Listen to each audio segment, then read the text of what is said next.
Congressman Hoyer, thanks for coming on KTNV. Always good to be with you, John. Thank you. So you're in town. Well, let's talk about this first. I do want to talk about the presidential race. Yep. But you're in town to help a couple of congressional candidates. Two seats up out of Nevada in Nevada is really unusual. Two could go from Republican to Democratic. Do you believe that you actually have a chance to take back the House? I do.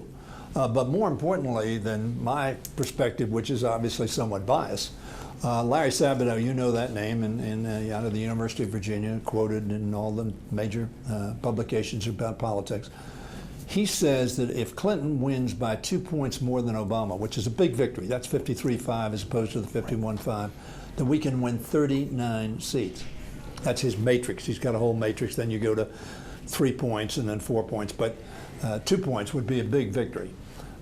He says we can win 39 seats. We need 30, so the answer is there's a possibility of doing it. It's a pretty steep hill. It's a steep hill because we lost 17 states totally in 2010. Then you had the redistricting in 2011, and the redistricting was very, very partisan, as it would have been on the Democratic side, by the way, John. You know, that's the way it is. And as an aside, we need, in my opinion, national legislation which provides for an Iowa-type nonpartisan redistricting so we can get back to a place where most members have to listen to both sides of the argument as opposed to only having to listen to one side. Going against your own interests there, right? Because 95% of you guys get reelected no matter what, I mean, right? and we need to get to a point where most members of Congress have to listen to this side of the argument, that side of the argument, and make a judgment on what is best for the country, as opposed to an awful lot of the districts where you only have to listen to one side because you know it's going to be either Democratic or it's going to be Republican. So, in any event, that's an aside. But Sabato, I think, is, as you know, not a Democrat spinmeister at all. Says we have a possibility. I think that's true.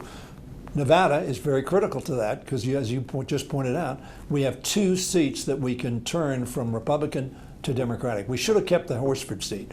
Whatever the reasons we didn't keep the Horsford seat, that's a Democratic seat.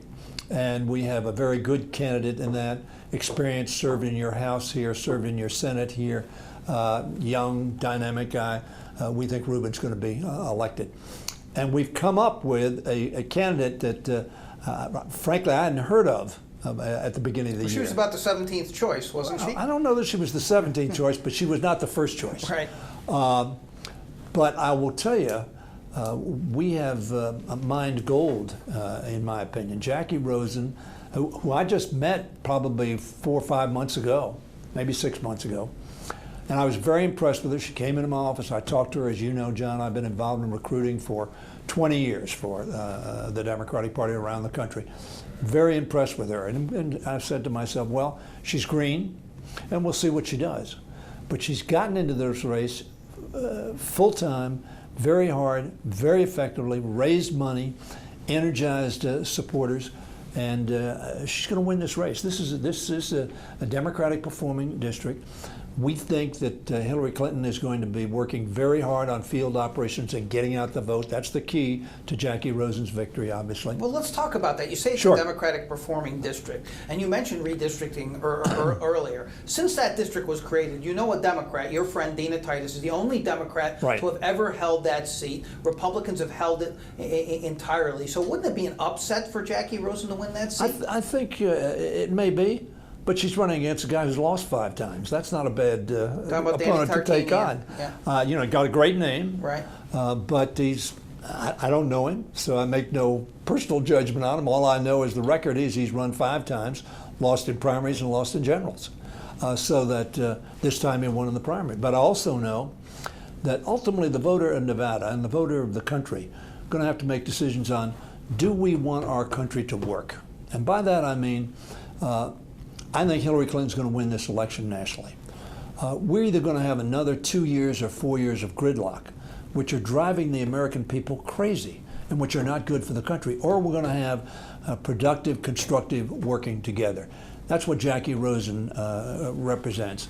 Jackie Rosen also represents somebody who Americans say they want, not a politician. You know, she hasn't ever been in Danny politics. Tarkanian, despite his best efforts, is not a politician It's either. hard to say that somebody who's run 5 times for office is not a politician. That's an he's uphill not slog, He's though, not a Matt. successful politician, perhaps, but he's a politician. I guess what I'm wondering is, and of course you're going to come here to Nevada and say nice things Sure. about Nevada, but somewhere in Steny Hoyer's office, or maybe even in your head, is a spreadsheet of the races you need to win Yeah. to take the House. If you do not take both of these races, be honest here, if you do not take both these races here in Nevada, can you still take the House? Well, I assume we're going to take one. I don't think you assume that as well. I think Ruben's going to win this race. You need But Jackie Rosen? We're going to have to win seats like Jackie Rosen's seat. That does not mean we need Jackie Rosen per se, although I said last night she's critical to us taking back the majority, and I believe that. I think we've got to win seats like this. We've got to have Americans come to the polls and say we want somebody who is not simply going to go to oppose. I mean, here, if Hillary wins, Tarkanian's made it very clear he's a Trump guy, wants to do almost all that Trump wants to do, although, of course, nobody right now knows what Trump wants to do. He's very flexible on what he wants to do. But the fact of the matter is, we believe that Jackie Rosen is the kind of candidate and has displayed the kind of energy and success at raising money, starting to get field operations together, complemented with the Hillary campaign in this state, which is a very important state to Mrs. Clinton, Secretary Clinton, that we're going to have a good field operation, and that's why we think she can win. But your question is, do we absolutely need her? No, I think we can win 30 seats someplace else, one here and 29 There's a somewhere Steny else. Hoyer confidence that you are famous for. Let me ask you one last question. Well, about in 2006, let me just say, in July of 2006, it didn't look like we were going to do well. We were going to pick up seats. But I have a pen and pad. I meet with the press in Washington, and the last question was, Congressman, do you really believe you can take back the House? This is 2006. I said, I think we can win 30 seats. I said, I can't tell you the 30 people, but the environment and the atmosphere in the country is such that we're going to win some seats that none of us here can predict we're going to win. I think Jackie Rosen's, although I think we can predict she can win, and again, she's running against a candidate who has not been successful for whatever reasons. The voters have not supported him. Jackie Rosen's a new face, an energetic face, been in this community for 36 years, one of the first people to get into high tech before high tech was cool. That's her background as in the song software, says. as you're right. But I don't want you to go on gushing about Jackie Rosen. Do that at the political events. Terrific. I want to ask you one other question about the House. You still want to be Speaker? Sure. You know I was lying if I said, oh no. But I will tell you this, being majority leader is a really good job. And it's a lot better than being minority whip. It's not better than being Speaker. No, it's not better than being So Speaker. you're going to run for Speaker if No, I'm not going to run for majority? Speaker. You're not? No, we're not going to divide the party. Nancy Pelosi, I think, is very effective. She and I disagree, as you well know, on certain issues, but that's democracy. And obviously, our caucus believes that both of us complement one another and should be in the leadership together. And I'm not going to run against Nancy. Okay. And the reason I'm not going to run against Nancy, it would deeply divide the party. And for the most part, Nancy and I agree. We disagree on some things, yes. Well, let's talk about the presidential race, and I want to lead into that by talking about an issue that the Republicans now seem to think that they can use against, not just against Hillary Clinton, but against some of your candidates, and that is the issue of the so-called ransom to Iran for the hostages. There has been some information that's come out, Congressman, that has led some people to believe that despite initial denials, as you all know, that this was a ransom. Are you worried about that issue? Are you concerned about what the Obama administration did? Look, first of all, I am strongly in favor of not paying ransom. You paid ransom. But this is a funny The country ransom. paid ransom, right? It's a funny ransom that the people have talked about. You give me $100, and then you say, I'm going to hold somebody hostage if you don't give me my $100 back. Now, what did they give us the $100 for? For a product. They never got the product. A lawyer would say, therefore, the United States has been unjustly enriched. That's what I quote unquote. So in effect, what we did was we gave them their money back. A ransom is, I take Jon Ralston hostage, and then I ask the people in Nevada pay me, $100,000 to get I'm them back. dead. I'm dead if that happens. Well, I got Never you. happen. But you get my point. Well, Very strange ransom to give somebody's money back that we're you talking owe them. semantics, though, aren't we? I mean, Oh, no, we're no. talking I don't think that's semantics. semantics. The word leverage was used by, I believe, an administration official. It sounds like, I mean, if it looks like a ransom, it sounds like a ransom. You know, but giving somebody's money back. You don't think it was a ransom? I think it was part of the deal. So to that extent, you know, you characterize a ransom, but a ransom is I take you hostage and I get money that I'm not due and it's not my money. We had a deal. The administration clearly wanted to make the nuclear deal. I'm sitting across from you and I'm saying, Ralston, you got $100,000 of mine that's mine. And very frankly, I'm not going to sign onto some deal if you don't give me that back. Not necessarily ransom. Did it include at the same time getting hostages back? It did, I suppose. To that extent, could one say it's semantics? I don't think it's semantics. Was it a good deal? I thought that I was not. I voted for the JCPOA because I thought the alternative was not any better. What I mean by that is, I was hard over on the administration to make a tougher deal. I think we should have made a tougher deal. I'm sorry that we didn't make a tougher deal. But once the deal was made, rejecting it did not seem to make to me us in a better position. And in fact, of course, the objective of the agreement in the short term, the removal of fissile material, reduction of their nuclear capability, the Israelis now say that they're not an extrinsic threat at this point in time. Now they're worried about what will happen in the future. I get that. But so I don't think it was as good a deal as we should have gotten, but I think it was a deal worth accepting once it was negotiated by the administration. What Jackie Rosen, your candidate, has done in that? She originally said she thought it was probably the best deal the president could make, and now she came out to me originally and said she's against it. Is that going to be a problem? Well, I don't think it's going to be a problem. I think, frankly, the Americans have moved on from that. I don't know that. The Republicans are counting on that not being the case, as you know, especially with the, I'll use the word again, even though you don't like it, the ransom issue that Donald Trump is pounding, as you well know. I think the ransom issue is, John, I think the ransom issue is as phony as the Benghazi issue.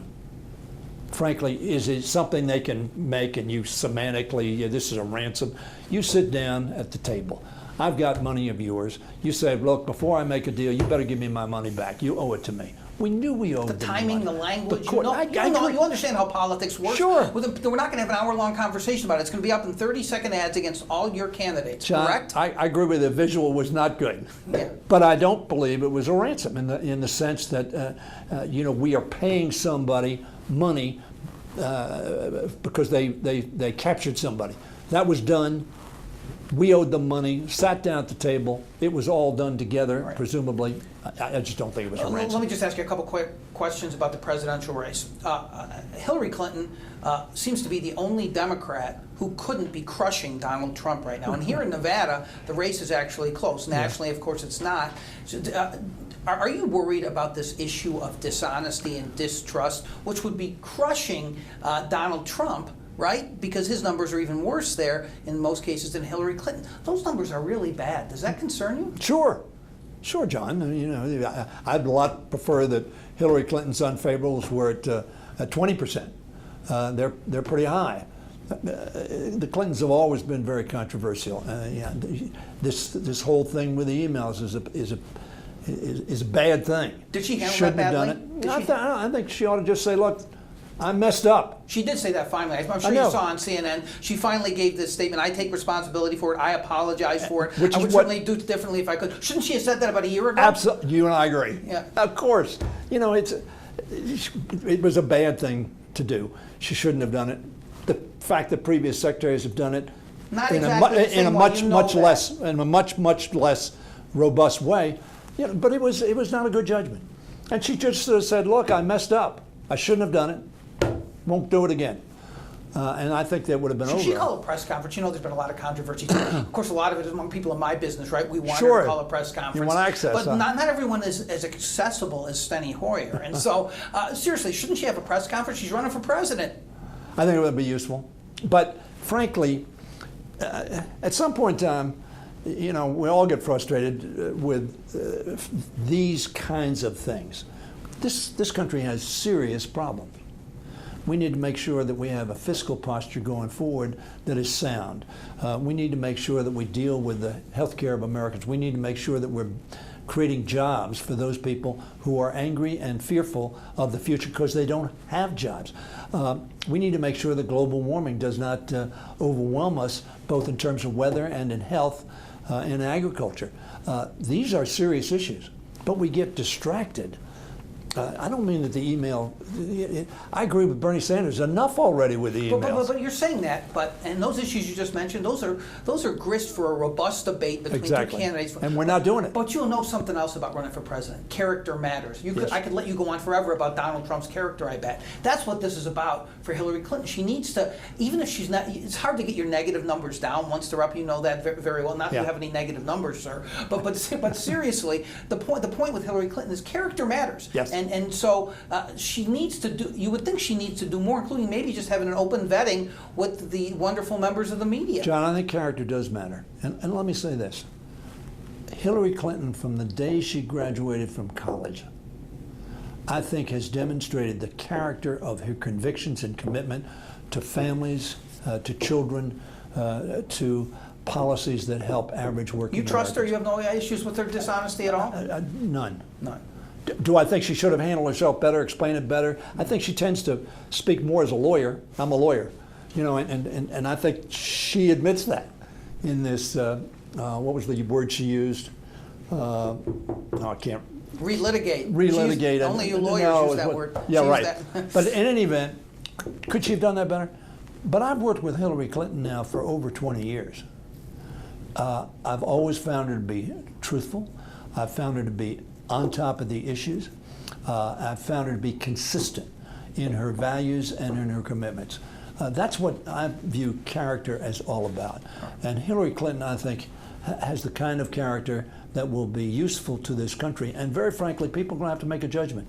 Do they believe that Donald Trump's character, who is all over the ballpark, just yesterday, all over the ballpark, he's got some of his most conservative. Ann Coulter says she may not write the book because she doesn't know what Trump believes now. And Ann Coulter was a big proponent of that. Now, character is telling people what you believe and following through on that belief and having the courage of your convictions.